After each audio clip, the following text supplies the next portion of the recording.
Paulistão, São Paulo joga apenas na segunda-feira de carnaval. Tá chegando a hora do primeiro mata-mata tricolor em 2025 e é contra o Novo Horizontino mais uma vez no Morumbi. Ano passado, o mesmo cenário e avanço da equipe do interior nos pênaltis, depois de um empate por 1-1 no tempo normal. Por isso, todo cuidado é pouco, ainda mais pelo retrospecto recente do tricolor em campeonatos paulistas. Nos últimos 5 anos, 3 eliminações nas quartas de final. Em 2020, perdeu para o Mirassol. 2023 foi eliminado pelo Água Santa.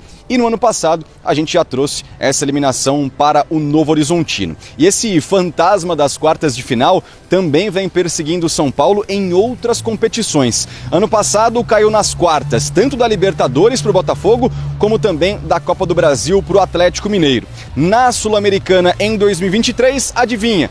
Mais uma fase de quartas de final, mais uma eliminação para a LDU no Morumbi, outra vez acontecendo nos pênaltis. Mas quando passa das quartas de final, chega a grande decisão e foi campeão em 2 vezes. Em 2021 venceu o Palmeiras na final do Campeonato Paulista e em 2023 foi o grande vencedor da Copa do Brasil contra o Flamengo. Alisson e Enzo Dias, que foram poupados por desgaste contra o São Bernardo, voltam à equipe titular. Agora o Zubeldia tem 2 dúvidas. Quem vai ser o substituto de Pablo Maia? Bobadilha sai na frente nessa briga, enquanto ele não sabe ainda se vai manter o esquema com 3 zagueiros ou com uma linha de 4 defensores. Já Luiz Gustavo vem se recuperando da fratura de um dedo do pé e pode ser relacionado para a semifinal caso o São Paulo passe pelo Novo Horizontino. Esse é o São Paulo, que ainda faz mais 3 treinos antes da grande decisão contra o Novo Horizontino na segunda-feira. Lembrando que o tricolor só venceu 1 dos últimos 6 jogos, portanto, um mata-mata fundamental, não só para a temporada, como também para tentar dar uma paz para Luiz Zubeldia. Do Rio de Janeiro, a gente vem aqui para São Paulo, Avenida Marquês de São Vicente, número 2724, porta do Centro de Treinamentos do São Paulo, com ele, Vinícius Bueno. Esse é o cara, hein? Traz as novidades do time do São Paulo, tricolor do Morumbis, que se prepara para o jogo de segunda-feira. São Paulo tá precisando dar uma resposta pro torcedor e esse é o momento, não é isso, Vini? Boa tarde, bem-vindo.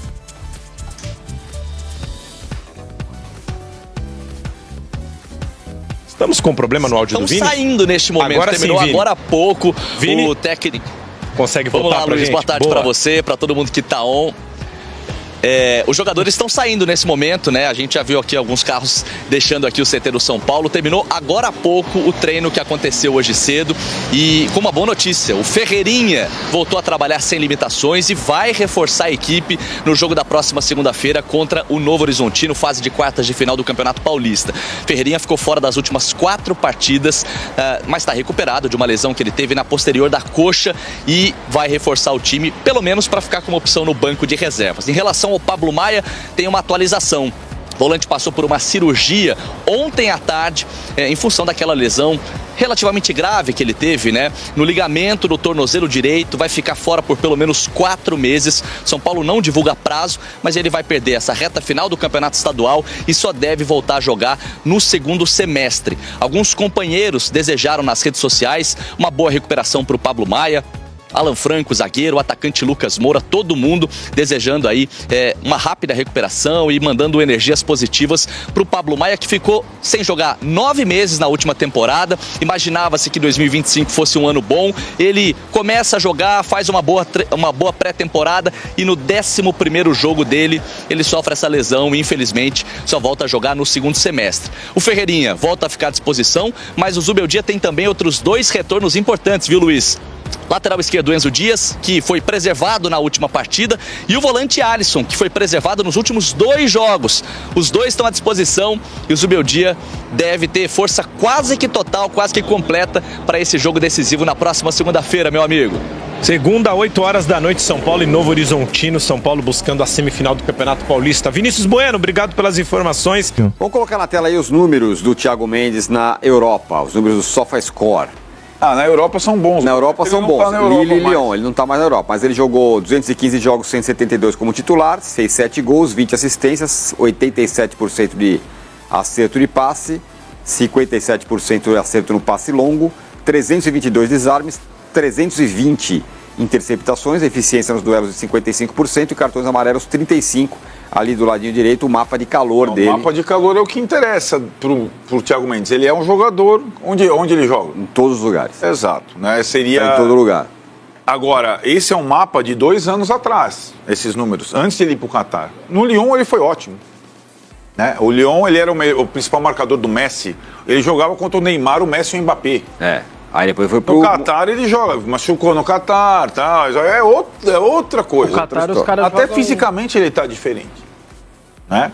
Então o São Paulo está contratando um jogador com 2 anos de atraso. Aliás, todos os jogadores do São Paulo contratam são com 2 anos de atraso, porque é a realidade atual do clube, cara. O Qatar, o que dificulta é o lance de parte física mesmo. É isso que é a preocupação. Se joga lá 40 jogos no ano no máximo. Uma vez eu olhei lá, cara, o Guedes já tava lá meses. Aí eu falei, me deu curiosidade, quantos jogos o Guedes fez? Tinha feito 25. O Corinthians em abril tinha 25. Exato. E ele tinha feito 25 em 8 meses, 9 meses. Um negócio meio surreal, assim. Joga uma vez a cada 10 ou 15 dias, tá? Uma vez por semana. Negócio bem tranquilo. Agora, ainda sobre a questão do São Paulo, Thiago Mendes e tudo mais, como diz você, eu digo também, né? Tem uma questão de comunicação no São Paulo. Se o São Paulo estiver sangrando agora, para daqui 2 anos, sei lá quanto, tiver uma situação ok, eu aposto que a torcida, onde é que assina? É assim, daqui 2 anos tá legal? Beleza. Mas nem isso se sabe.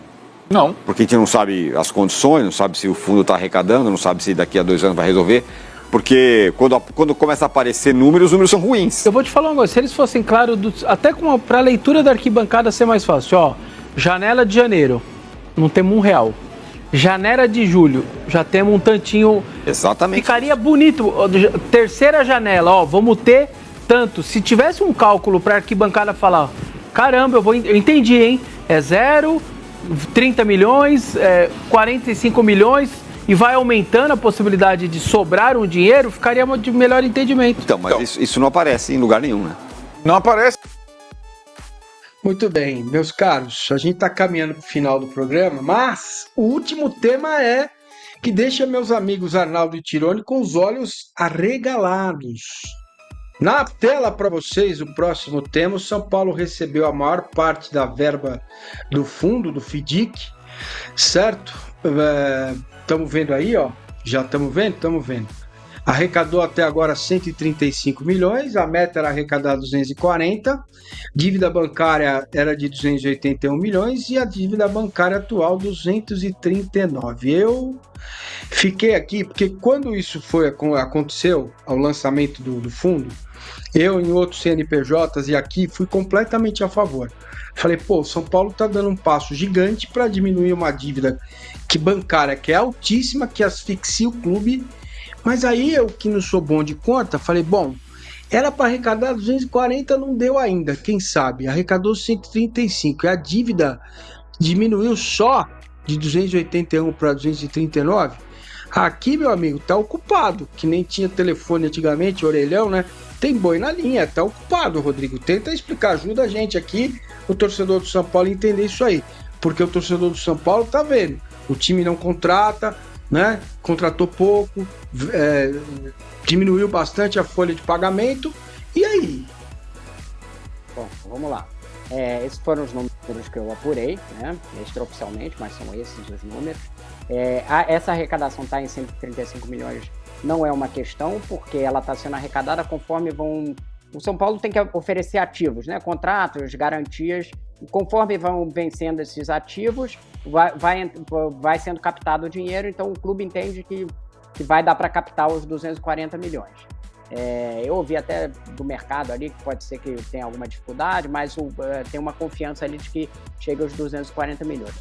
E aí a pergunta que fica por que não caiu mais a dívida no mesmo volume da arrecadação? A informação que eu recebi foi que custeio, né, que é despesa de dia a dia, outras dívidas que foram pagas e tributos, impostos, foi o que pesou para isso. Esse dinheiro é carimbado, vamos deixar claro aqui, ele não é um dinheiro que o São Paulo pode sair utilizando, ele pode sair utilizando para comprar jogador, então vamos descartar aqui que nenhum dinheiro foi desviado para operação de futebol, isso não aconteceu, entendeu?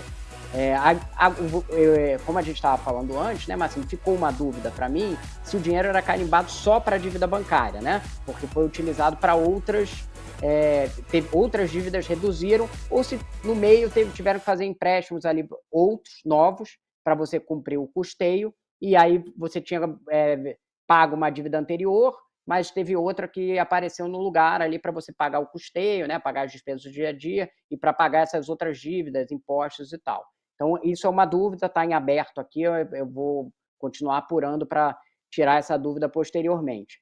Mas a explicação é que essa parte, digamos assim, que não foi utilizada, não fechou a dívida bancária, não foi para futebol, mas foi uma questão de despesas correntes, dívidas outras que não são bancárias e impostos, pagamento de impostos. Então, digamos assim, a diferença está aí e que o clube vai continuar arrecadando, vai continuar captando dentro desse FDIC e esse dinheiro vai continuar indo direto para o pagamento de dívida. Aí a gente vai ter que ver a conta final, chegando a 240 milhões, já se sabe que não vai pagar a dívida inteira bancária, né? Porque não fecha a conta, né?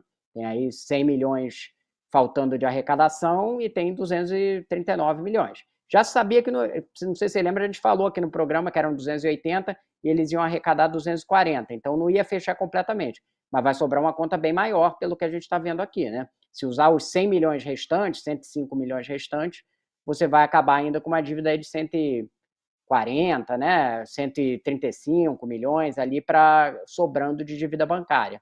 A gente ainda não tem um resultado final, mas esse é o parcial e eu acho importante que o torcedor tenha essa noção, justamente porque eu, pelo menos, vendo a rede social do São Paulino, eu estou vendo que ele comprou a ideia de que tá pagando, que é a hora de pagar a dívida mesmo. Não é uma torcida que está reclamando da falta de... Ela está imbuída nesse projeto. Então, eu acho que o projeto tem que ser mostrado. A gente está trazendo aqui os dados. Todos têm umas questões de sigilo do fundo, então o clube nem sempre pode se manifestar oficialmente, mas os dados hoje são esses. É esse o estágio do FDIC do São Paulo. Então, mas Danilo, vem cá, eu entendo o sigilo, o fundo e tal, isso é do jogo, mas falta transparência para o São Paulo, né? Eu já sugeri aqui que em São Paulo tem um impostômetro. Você passa ali, você vai vendo quanto que paga de imposto. O São Paulo poderia criar um hot site e falar: olha, a gente arrecadou X até aqui, pagamos tais e tais dívidas, quais são essas dívidas? Porque se não tiver transparência, já o torcedor está lá, boi do Piauí, queremos jogador. Né? Eu acho que faz bastante diferença o jeito que você se comunica quando você atravessa essa fase.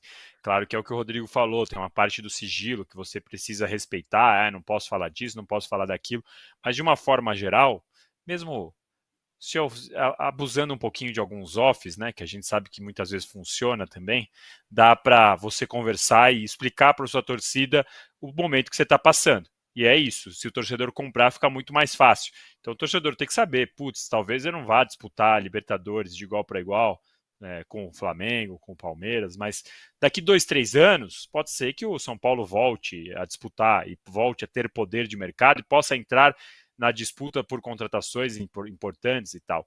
E uma coisa que eu acho que o São Paulino é bom saber, né? A gente estava falando da várzea, que é o CNRD, da várzea, que é essa dívida de clube para clube. Nesse caso aí, não tem muito para onde correr, né? Não tem como ir para a CNRD. É a pior dívida que o São Paulo pode ter, a dívida bancária, não só o São Paulo, mas nesse caso específico do São Paulo, que é o que tem mais juros, que é a pior dívida que tem, né? Então é um problema que o São Paulo precisa resolver e não tem como tentar se esconder atrás dessas artimanhas que a gente sabe que podem ter aqui, que a gente pode ter aqui no futebol brasileiro. Conforme anunciado pelo blog do São Paulo ontem, o meia colombiano Juan, de 18 anos, é reforço do tricolor até meados de 2028. Ele é considerado como uma das maiores promessas da Colômbia nos últimos anos. Com toque refinado e categoria diferenciada, o garoto atuará com Alan Barcelos no Sub-20, que conta com muitos reforços para 2025. E ainda mais um nome forte, vindo do Independiente del Valle, prestes a ser anunciado. O São Paulo faz uma reformulação nas categorias de base. Vários atletas que foram campeões da Copinha foram vendidos ou promovidos ao time profissional. Por isso a diretoria tem ido ao mercado da bola visando repor as peças do elenco de Alan Barcelos para as competições que terão nesta temporada.